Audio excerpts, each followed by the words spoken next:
20K views, 1.3K likes, and over 800 comments. And you guys are getting my watch time hours up. I'm nearly halfway through the watch time hours I need. Please keep watching the video. Please keep liking. Please keep subscribing. Thank you so much. And the comments. You know, when we, and I'm talking about black people, when we actually support each other, it's amazing. And I'm not used to a lot of black women showing up for me. I'm not. It's something that I've always craved. I don't really have a super close relationship with my mother. It's not really close. I don't talk to her at all right now. And any guy who I've ever dated over the years, I always like pray that his mother would be normal, and she never is. She's always trying to compete with me or wanting her son for herself. So I could never be close to a mother figure. I could never be close to women in the workplace because they're too busy competing. I can't I be out here. Women are fucking mean. Women are mean to each other because we're socialized to be mean to each other, and we're socialized to compete with each other and do all this weird shit and pretend to like each other. And even if we are nice to each other, we have to keep like, oh girl, I'm not trying to be offensive. Like we're always walking on eggshells with each other, and it's annoying. And the reason we do that is because, back to the point, women are mean, and we know that we can be like condescending and harsh towards one another. And this comment section, though, I can't look. I'm a truth teller. I cannot lie and say that women just embrace me. They don't. These comments and the encouragement. Somebody said that I'm brilliant and I'm intelligent and I should be an academic. You guys are speaking life into me like I wish my mother spoke into me. It's really very heartwarming. Thank you so much. And to those people who are not saying nice things, it's actually very shocking to me still to this day when black women, their first insult to another black woman is always "you're ugly." You know how many times I've been called ugly in my life? I've been called beautiful more times. So there's the magic relationship ratio where you for every one negative comment you receive, you need 5 to kind of counterbalance and erase what am I trying to say? The effects of that negative comment. You need 5 compliments to make that null and void. The positiveness in the comment section, it outnumbers the negative. But yes, you're gonna have negative. I've been called ugly. I've been told to leave people kids alone. I literally talked about this in a video, and women are still showing up to do this. They're still showing up to be like, hush, because they're fragile. And these are the toxic women in our community who will allow their children to get molested and cover that conversation because they're trying to keep that nigga, and will allow their children to not get the help that they need to get when they're clearly on the spectrum, and they need to be with professionals, and they need to alter their lives. And guess what, guys? I know I'm rambling, but do you know the purpose of me making this video? Because a lot of people say, why are you talking about the people kids? You're not a clinician. Autism is a word that is a medical diagnosis. That's how I know never mind. That's how I know you didn't watch the video, because I repeatedly, and this is the thing about the world. It doesn't matter how many times you clarify or give disclaimers and say, I am not diagnosing anybody. I am not saying she is. She may not be. It doesn't matter how many times I say that. There's going to be somebody popping up saying, you don't know them people kids. So I'm going to say it now. Never once did I diagnose Beyonce in that video. I told you what I thought. And I even told you that I discovered me being on the spectrum. I don't know where the assumption is that I'm taking this lightly. Somebody even said, here goes another person diagnosing themselves off of a TikTok video. Did you ask me how I came upon this self-diagnosis? I didn't even know about autistic content. I had never seen anything about autism online when I came across possibly being autistic. I learned about autism through my researching. I was actually trying to go back to school, and I said, do I want to chase money or do I want to chase passion? And I said, I want to chase passion.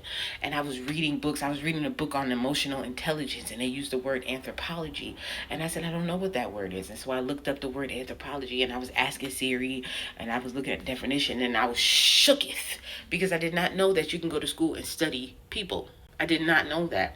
And then when I started looking at videos for anthropology on YouTube, I was looking at like how to study it, what jobs can you get with an anthropology degree and everything. And then somebody hashtagged their video, little anthropologist, hashtag autism, hash this. And then that was the gateway into autism. And then I watched that one video. It was a guy, I can't remember his name, but his channel is about autism from the inside. And he said, he referred to us as little anthropologists. And he said, people think we're gossiping, but we're not gossiping. The reason my whole life has been people is because autism is a social deficit, which means that we are socially deficit. We are awkward. I spent my high school days eating my lunch in the bathroom. So when you think you're autistic, it's not about watching a TikTok video. And I'm not even talking to the people who think they're autistic, because I know, I understand. You know why you think that. And the people who want to ask you questions like, why you think that, they don't have the same experience as you, because they're probably not autistic, and they don't know how hard it's been for us. They don't know that we've felt like aliens our whole life on the outside observing. You know, I talk about the black community, and I always say I'm not black. I don't care. Like, black people will not be able to claim my excellence when they stomp me into the ground my whole life. They will not be able to claim my excellence when I become excellent. And I was recently told on here that I'm not black. So, and I can't talk. And black American people always call me ugly. And they've been picking on me and calling me slow since I was a little child. Okay?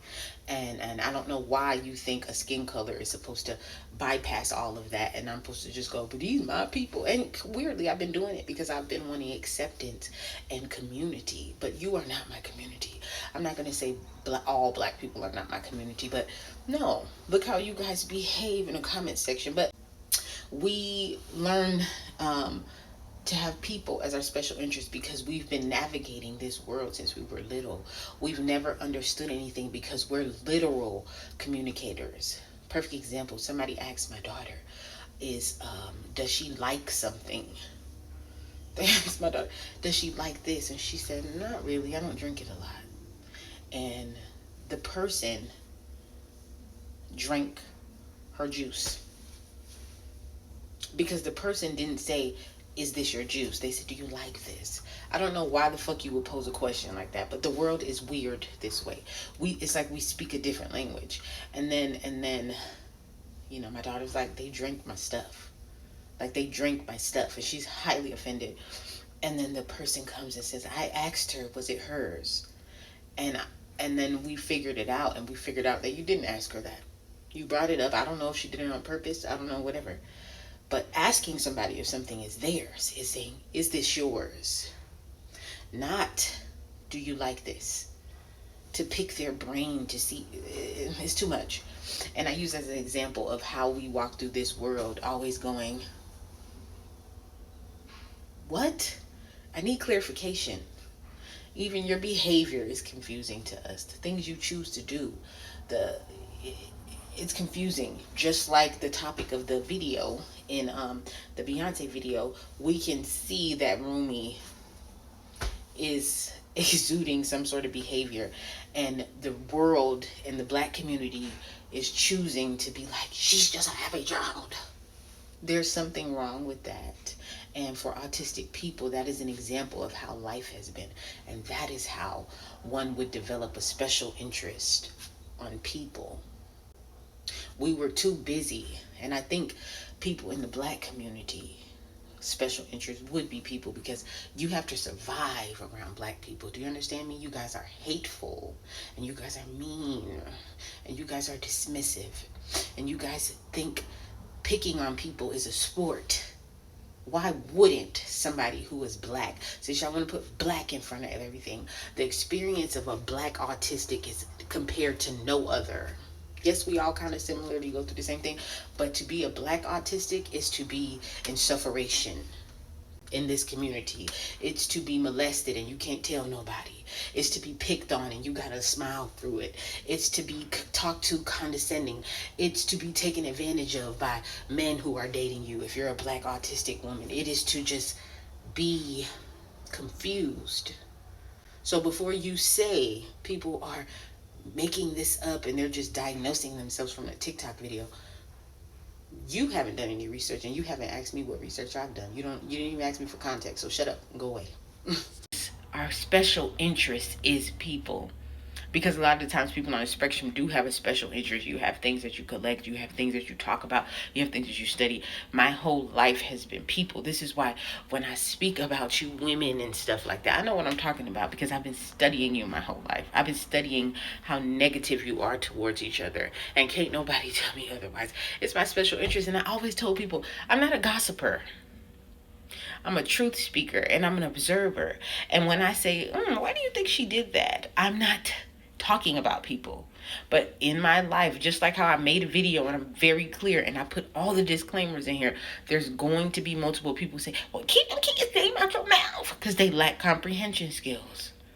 In my life, if I talk about somebody, not talk about somebody, but I observe somebody and I say, that's interesting. What do you think they're going to do next? Or why do you think they're doing that? Or these group of people tend to do this. These group of people tend to do, girl, you always gossiping. No, you're always gossiping. No, that's not me. That's you. I'm sorry, but I'm going to say this about the black community. You guys benefit from everything in America, but you make no contributions. You make no contributions. And then you sit there and say, why y'all always talking about people? There's doctors. There's people called anthropologists who study you. Okay, you want to talk about racism all the time, what white people are doing. They have their toes in research. They have their hands and their feet in research. Okay, they know how to market to you. They know how to do everything. And you're still over here thinking that having conversations about autism is messy. We have to evolve. We have to evolve. Okay, we have to evolve. But yeah, I looked up the word anthropology and the autism, and I started researching it, and then I just ended up on videos and about autism and the DSM, and then I start just really, for like 3 months straight, just absorbing information about autism. And then I have a history of working as a paraprofessional with autistic kids, and then there's just things you can't explain, just like everybody say in the comment section, like, wow, you sound just like me. I worked with autistic kids and I didn't know I was autistic, and they welcomed me. Do you understand? This is called peer review. It's a fun fact for you guys, where people who are autistic can, or I wouldn't just say autistic, I think neurodivergent, because I can spot out people who are neurodivergent. No, I'm not diagnosing. I know you guys hate for somebody to know themselves and figure out things about themselves and say, I think I'm this, because you claim you hate white supremacy, you claim you hate the patriarchy, you claim you hate all of this, but you don't depend on yourself to know thyself.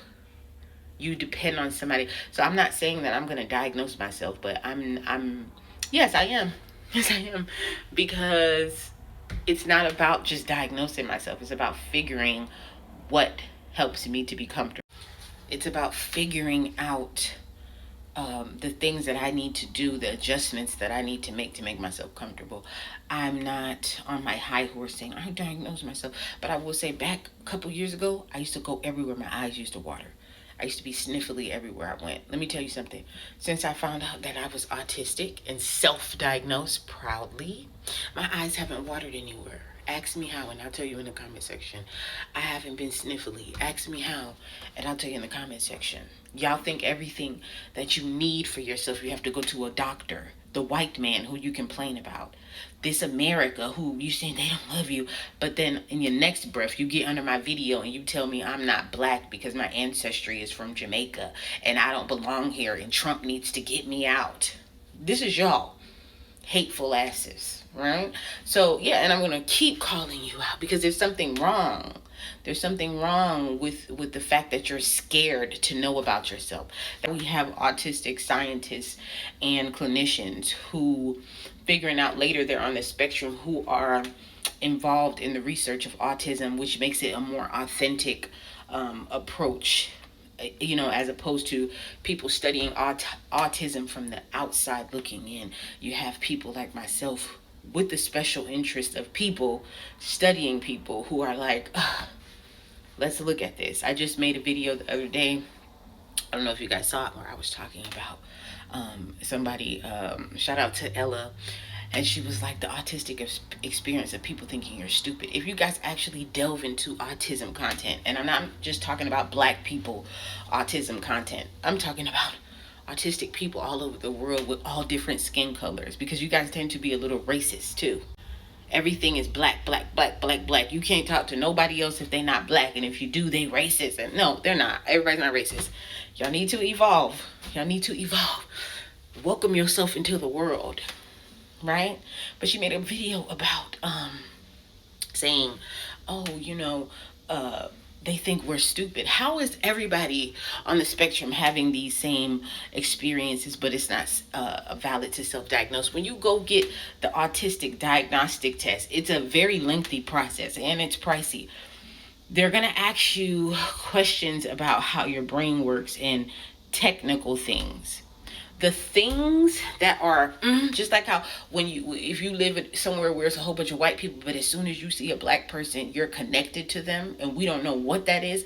You see them and your heart skips a beat, right? It's culture, it's blackness, it's ancestry, it's spirit, it's soul, right?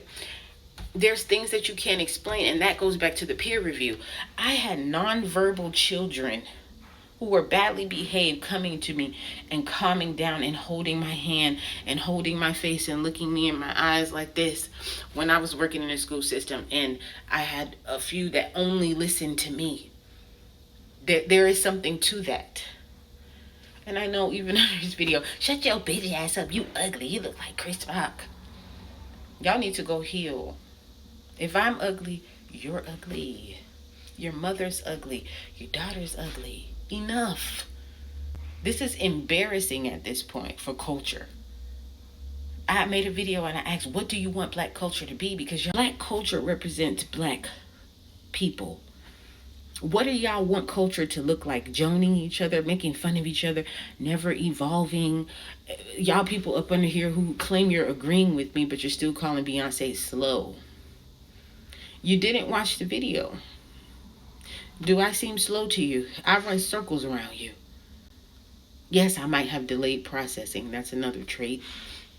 Here's the thing. When I say that's another trait, like I told you, everybody's different. So everybody's not going to have all of the traits. Some people are going to have some of the traits.